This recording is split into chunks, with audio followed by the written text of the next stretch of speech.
Hello and welcome to Garden Chatter, where we connect gardeners, bloggers, and experts so we can all grow and learn together.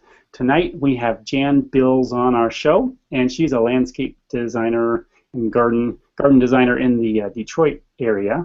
So we're going to check out what she's up to and get to talk to her about some of her tips and tricks on gardening. And so Bren, my co-host Bren Haas, she said she has some lakefront property over there in Ohio. So what's happening? It's pretty wet in Ohio, and I think in Michigan too. We've got some flooded fields, and my meadow out front that I always show on social media it's flooded. It's flooded. We can take the canoe out there. It's Oh, wow. it's a lot of so yeah, it's exciting. And you're dry, right, Adam? Yeah, we're really hot and dry right now. Just blue skies, and it's supposed to be 105 tomorrow, which is normal to have triple-digit temperatures. But the last couple summers have been warm but not extreme, so it feels like oh my gosh, it's just hot. And some of the plants I just got in the ground are feeling stressed, and I'm feeling stressed. Yeah. A lot of water. Well, I'm really excited about tonight's guest, Jan Bills. She's been on Twitter for a long time, I think as long as me, if not longer. And if you'd like to join in the conversation tonight, you can use the hashtag Garden Chatter. And if you happen to be watching this on the Google Hangouts, if you click right up at the top, you'll see a grid. Click the grid, and a Q&A will come down on the side. And please ask questions for our guests. Say hi. Let us know. Are you flooded? Yeah, we'd Jan? love to hear from you. So, We're not flooded in Michigan. oh, good. Wow. Well, welcome to our show, Jan. It's great to have you on. Why don't we start by you could just tell us a little bit about the history of how you got from, because you were kind of in human resources and kind of corporate America job type, and then you went into garden design. So could you tell us a little bit about the story, how that happened? Sure, I'd love to, and thank you guys so much for inviting me. I'm excited to be here. And so in 2006, I worked as an HR director in a medium-sized law firm that specialized in intellectual property. And so I knew that I wanted to do things differently in the second half of my life, and gardening was a passion, although I didn't know a lot about gardening. So I just I just developed my business plan and strategy to leave corporate America. So I stayed with my job for 2 years and would service clients in the evenings, on weekends, and took vacation time until the business built itself. And then I left, and now I'm doing it full time. And it is my 9th year in business, and I really do love it. That's great. So it took you 2 years on the side to transition out till you built it up enough. Exactly, yes. Save some money. That always helps. Yeah, that's cool. Have you been a gardener pretty much all your life? Well, I started gardening when I got married and bought our first home, so I really hadn't gardened, and I didn't come from a family that gardened. Actually, I always say my mom's deceased, but if she saw me now the way I roll around in soil, she would probably be saying, go take a shower and fix your hair, because she was kind of a girly girl, so she was not one that liked to dig in the dirt. Yeah, and the name of your business is Two Women and a Hoe. Yes. And also that's where people can find you on Twitter and probably Facebook as well. And how did that name come about? Was there a story behind that? Well, we do have a company in Michigan, a Michigan-based company called Two Men in a Truck. And so back when I was trying to think of a name, I knew about Two Men in a Truck, and it just made sense because the other woman is actually my mother. So people always ask, well, who's the other woman? But more importantly, they ask, who's the hoe? But so the other woman is actually my mother, and it just made sense. So I trademarked the name, and I kept it a secret until it was all copyright protected, and then just went forward with it, and it's been a lot of fun. Yeah, I mean, it's easy to remember. It's a great name, just because Two Women and a Hoe. Yeah, thanks. Yeah. Maybe so what kind of services do you offer? What are you up to? Well, we do landscape design, installation, and maintenance, and I also do consultations where I walk around with clients and help them with their gardens, make recommendations, right plant, right place concept. So it's a lot of fun. We do a little bit of everything. Sounds like we're getting a little bit of that echo. Hmm. Bren, did you have any questions? I like picking Jan's brain about social media. She's really good. Do you, is somebody, if there's a gardener out there or a landscape person who's new to social media, could you give them any tips? Oh gosh, I could give a lot of tips about social media. With which platform specifically are you thinking, Bren? Well, you know, as a landscape designer yourself, what is your favorite platform? Well, I love Facebook, so that's really where I start everything, and then I spill over to the other platforms. But one platform that I think is really underutilized is LinkedIn. So I get a lot of business from LinkedIn.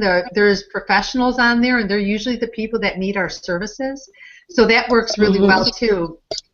So I always use Facebook as my hub, and then everything spills over from there.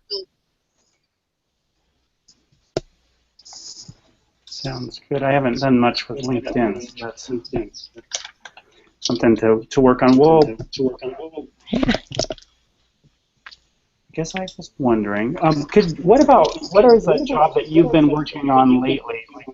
Can you describe a landscape job that you just completed or you're currently working on? Oh, goodness, yes, a lot. So today we take care of a really beautiful country club, golf country club here in Bloomfield Hills. And so we take care of all the gardens. And today, I don't know if you can see, I have purple all over my arms because I was spray painting, believe it or not. They like their Spec Allium spray painted purple. So yeah, they like them. The members like them purple all season long. I know friends like. Wait. What is that? I don't even know what that is. Say it again. What? Well, allium is that big bulb. It's a spring bulb, and they're purple. Yeah. Well, we have them at the club, so the members like those. They like them so much that I have to spray them purple after they fade. So they're like dried. They're like a dry ball, and then you spray them to keep them purple? Yes. You may be onto something. I have purple all over. Can you see them? There's spots of purple everywhere. So, well, that's not a project. That was just something I did today. But we service a lot of the average homeowner. So we take out their old landscapes and put in new ones. Yeah, it's really, really fun. And then we go in and we renovate existing landscapes. So perhaps if a homeowner is a little bit overwhelmed with weedy and they need mulch and they just need everything freshened up, our crew goes in and we take care of it. Sounds very cool. Yeah. It is very cool. The spray paint threw me. Through me too. Yeah. Whose idea was that? Yours or theirs? No, it was not mine because I think allium is a spring bulb. So when it goes, it goes. But you know, so I did post it on Facebook. The picture of so you can go on 2 Women in a Whole Facebook page and see the picture of allium. Yeah. So I was wondering, like, you probably go into a lot of landscape jobs that are, I don't know, kind of horrendous from the owners or something. What kind of mistakes are people making? Well, I'll tell you a couple things, mistakes that people make, I think, is that they put the wrong plant in the wrong place. So they plant things too close to the house. And then they end up with half a tree or half a shrub because things can't grow into a home. Maybe since this echo is being so annoying, why don't we just try unplugging like our I'm gonna unplug mine and see if the echo goes away. I just unplugged mine too. Oh, that echoed really bad. So, Huh.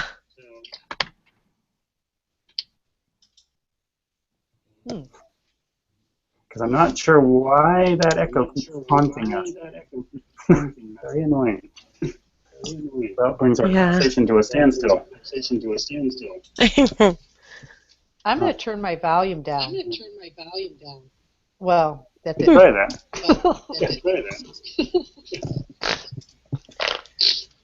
Okay, well, so it always feels like some kids mimicking me when we have this echo. I don't really hear it too bad on this end. I mean, it's it's Google. It's not perfect. Sorry. Sorry, Google. Okay, well, let's see if we can. Anyways. So I was thinking, if you could tell some novice gardeners a thing or two or three, you would tell them, like, if you could just, what would it be? So one thing is find the right right plant in the right place. Yes. Read plant labels. So they're there for a reason. Mm-hmm. So if they say a plant's going to get 12 feet tall, you can bet it's going to get 12 feet tall. And then I would also tell people to design not only from the outside, but design from the inside looking out, because that's really important, especially here in Michigan where we spend so many months indoors because of the winter months. I know for me, I have to look outside and see something really beautiful. So when they're designing, and they're thinking about where to put things, sit in their favorite chair, or stand at the window, maybe where they do dishes, and put something that's going to be really beautiful all season long. So just a little note on our echo problem. Bren, I just muted you, and I think there's no more echo. Is that correct, Jan? That is correct. I'm not sure what's going on, Bren. This has happened before with other Hangouts I've done. So Bren, I don't know if there's any settings you can change or something, or try unplugging your mic, or also you could. One thing would be to leave the Hangout briefly, pop back in, and see if it changes. So I'm gonna unmute you again. Sorry, Bren. You just have to laugh and try to figure this out. So anyway. Because we really can't talk when we're echoing so badly. All right, sounds good. Well, I got all sidetracked there. Yes. Well, let's just pause for a moment and wait till Bren comes back on, and hopefully that echo will go away. I've been trying to. We've had that come up and we never know when it's going to come up and like quite where it's coming from. So we're trying to track that down so we can know what to do. Okay, I just popped another cough drop in my mouth, so that was good timing. There you go. And if we do for the YouTube part, we can just edit this part out. Yeah. So hopefully Bren will pop on again. Anyway, one thing I was wondering is, what are some of your favorite plants that you're excited about? Is there some plants you're just all jazzed up about right now? Yes, well, I'm always jazzed about hydrangea because they're a big thing here in the Midwest. They're wonderful bloomers, wonderful winter interest. So I love hydrangea, and I love the new drift roses. So if people aren't using the new drift roses in their gardens, they should. They're not your grandmother's roses, and they're just so beautiful. They bloom from spring until the first frost. And then one of my other favorites is called a spilled wine Weigelia, and it's just a little small ornamental shrub, but it adds wonderful color to the garden. So one of my favorite combinations is hydrangea, drift roses, and Weigelia. I love them together in the gardens. So and they're very easy, low maintenance plants. So there's something that you should add to your garden if you have the opportunity. Oh, great. What was the third one you said? I'm not sure if I'm familiar with that. It's called spilled wine Weigelia, And it's just, it only gets about 2 feet tall. It's kind of a mounding shrub, and it has a really nice dark leaf on it. And it does have a pink trumpet flower in spring, but we really love it for that dark foliage. Oh, So cool. What does it do in the winter? well, it's deciduous, so it loses its leaves in the winter. But, the hydrangeas, I love those because they do offer wonderful winter interest. Yeah. There are definitely some hydrangeas around our area, but it's so hot. I don't think they like it Yeah. quite as hot. They like more moisture, and so if you're on Yeah. a shadier side of the house or something, so they definitely don't do too well in the hotter areas on the West Coast, I think. Right. I think that's true. Yeah. Looks like Bren's coming back. Yeah, I see her. Come on back, Bren. Hopefully we can not have any echoing. So you're just near the you're just not too far from Detroit.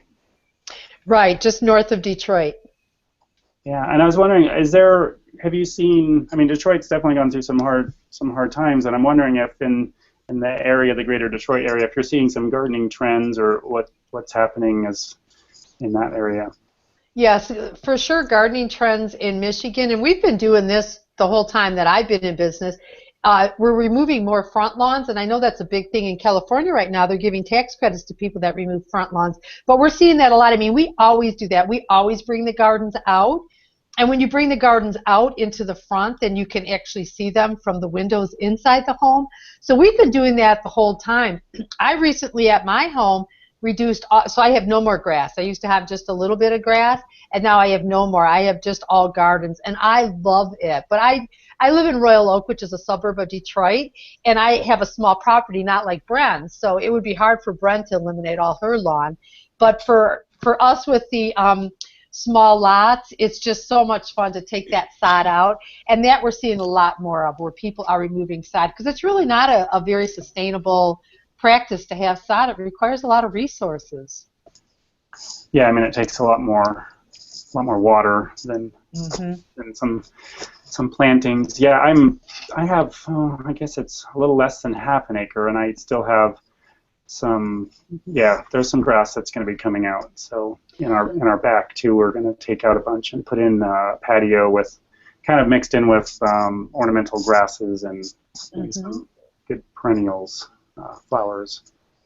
Yeah. Well, here's my favorite tip on removing sod. So if you want to remove sod, instead of actually removing it, like what I did with my front lawn, is I just laid some cardboard down and I mulched on top of it. And then come fall, autumn, when I'm not so busy with the business, I'll go back in and do my plantings. Because if you remove the sod, then you have the problem of disposing of it, which is it's difficult to do. You can't take it to the trash. I mean, we take it to the dump, but for the average homeowner, it's hard to remove that sod. And then once you remove it, you have that gap, because now you have to come back in and fill it with soil. So I just laid my cardboard down, put mulch on top of it, so while the summer's happening and I'm working in everybody else's gardens, it's decomposing, and it'll be a wonderful bed when I go to plant in the fall. Yeah, it's very good. David Clark was making a couple comments earlier. He said nice combination ideas, and nice to be part of the event. And I know we did a no-till gardening with him earlier, and we were talking about layering and cardboard. So I'm sure he's giving a thumbs up if he's watching. I have a couple areas that I'm doing that too. I mean, in the back where I'm going to put the patio in, I'm actually going to remove the sod and some of the dirt, and come back with some gravel and things to make a solid base. But there's a couple other areas where I'm putting down cardboard and just layering it. Some of that might have to wait, till the fall. It's just so kind of hot and dry right now that I don't have enough material to lay down. Yeah, we even do that all the time for clients that have a weed problem. So instead of paying us to pull every weed in a really weedy bed, we just lay that cardboard down and we mulch on top of it, and it remedies the problem so quickly. It's a beautiful thing. It's a great way to get rid of a weed problem. Right, and the cardboard's free. It's plentiful, and it just breaks down. I mean, earthworms and everything. Bren, are you back with us with audio? Yes, I'm just scared to say anything. No, nobody's echoing. Yay! No. So trust me, Jan, I would love to have it where I didn't have to do too much mowing, but Mhm. I do enjoy lawn where I am. I can't imagine. It's kind of like a nice carpet in between, all the different vegetable beds and things like that. But Mhm. um, I have to ask you, what was there a new shrub out this year that you really enjoy? Well, we were just talking about that. So the things I love the most are those drift roses. Oh, I'm in love with drift roses. Yeah, Have you yeah. tried them yet, Bren? Oh, yeah, I just did a whole, it's about Oh, 15 feet long. I've got about eight limelight hydrangeas, mm, and below it I put the coral drift below it. nice. So it's kind of like a big mass planting. Yeah. Yes, yes. You know what's nice? So my three favorite plantings are to go with the hydrangea, then the spilled wine wigelia, then come in with the drift Nice. rose because I love that Nice. contrast.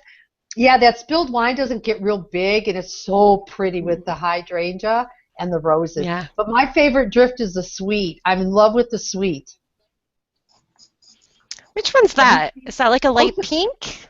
well, it's more, no, it's not like it's a pink, but it's not a light pink. But what I love about it is that it has that really full bloom on it. It's so gorgeous, and it has a nice scent to it too. So you have to check Very out the cool. sweet. It's my favorite. I will. You Awesome. must. Yeah, I'm gonna have to check those out too. Lisa, who is a houseplant guru on Twitter, said, "Jan, we need to meet since we live in the same part of the same state." We do. Where does she live? Yeah. I'm not Um, exactly sure, but she's in like the Livonia area. Oh, Actually, yes. yeah, and actually, I know you're part of the MLNA, the Michigan Landscape Nursery Association. In their Hmm. magazine that I just got it today in the mail. She has a nice little article in there. So, Oh, I think I have it right behind me. I'll have to look yeah, for it. she's in there. Good job, Lisa. Cool. Yeah, I'll have to read it. And Adam, you got to come up to Michigan because I tell you, even though I'm an Ohioan, I just love those Michigan gardens and the farms. It's beautiful. You guys rock. You We know what you're do. doing. We do. I love Michigan. Michigan gets a bad rap. It's beautiful. I wouldn't change our seasons for the world. No It's so way. lush around here. Yeah. Hmm. well, I would love to come for a visit. Absolutely. Yes, you should Yeah. come. And so Bren and I, we do this garden chatter partly just to get information out and try to get gardeners, inspired and out gardening. And so you get to talk to a lot of, homeowners that, Hmm. maybe they're novice gardeners a bit, and then they hire you. So I'm wondering what are some of the barriers or the main barriers that you see that keep these homeowners from, kind of doing the work themselves? Why are they hiring you? What happened? Well, they're just busy working with their lives, and we did have a really wet season, and they just can't get to their gardens, and they want to have beautiful gardens, but it's kind of like a housekeeper, where you just don't have time to clean your house anymore, so you hire someone to do it. And I really, when I started the business, I had no idea that there would be such a demand for this. But, people want to keep their properties looking nice. Baby boomers want to stay in their homes. They don't want to downsize, so they want to keep their lovely gardens. And they just figure they'll pay somebody to do it. And it's great because those weeds just keep coming back, so it's job security. Yeah, job security. And it's just really great. Yeah, I mean, I figured that's probably the main reason, just time and energy. Hmm. But I didn't know if maybe there was, some lack of knowledge or something else that, Well, would take. there's definitely that too. Yeah, I mean, and all the plants and the right plant in Hmm. the right place and everything. Absolutely. Yes. Yeah. Are you seeing more people asking for vegetables in their landscape and tips on that? I know I followed you last year. You had some really cute raised beds that Hmm. you were showcasing Hmm. on your Facebook page. Yes. So yeah, we do see, but I tell people with regards to vegetables, so I am the worst vegetable gardener in the world. I cannot grow vegetables for anything. I have like a 4x4 and it's pathetic. because all the rabbits eat it and the birds eat it and chipmunks eat everything, and I never really get a good harvest. I don't know. And my next door neighbor grows a ton of vegetables, so it just must be me. But I always tell people with veggies that, just start small, because if you start big, you'll get overwhelmed with it, and then you may never go back to it again. So only plant what you're going to eat, because we have really great farmers markets here. Mm-hmm. So instead of planting a whole bunch of stuff, plant what you eat, and then anything else you can go support your local farmer at our farmers markets. So yeah, growing food is a big thing here, but really I think people have to just do it as they can do it without getting too big, because it's work. Yeah. I mean, I totally get that. I'm overwhelmed right now. I've got all these things I want to get going, and I feel like I haven't planted some areas like I wanted to, and it's just a matter of time and energy. So it definitely.